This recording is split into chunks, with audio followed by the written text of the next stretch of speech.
بیروزګاری نشته. نواز شریف ته وایم چې خیر خیریت ته خدای دې نورم مټ په بری کا چې د دې خلکو نه ښځې والي ښځې د اوس قوم لم چېرته خدای هلکه خرې له خدای اس میړه ورکوي خرې له اس میړه میلاویږي خرې له میړه خر میلاویږي دا خره قوم دی هم خره به پې راځي. خدای دې داسې بېروزګاره کړي چې په نوړی پسې سل ګزه ټوپونه ووایي.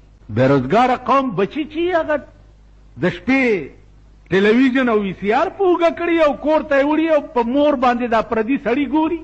بېروزګاره قوم دې ته وایي غریبي دې ته وایي. هېڅ غریبي نشته خیر خیریت دی امن و امان دی روټۍ ډېره ده جامې ډېرې دي هر څه ډېر ګیله ونه کوي او نه شکایت وکړي. خدای نه باغي قوم یې انشاءالله العظیم د الله د قهر انتظار کوئ چې داسې ګړچ درکړي له کابل ورځې چې مصر له ورکړو. قاهرې غوندې ښار له 20 سکه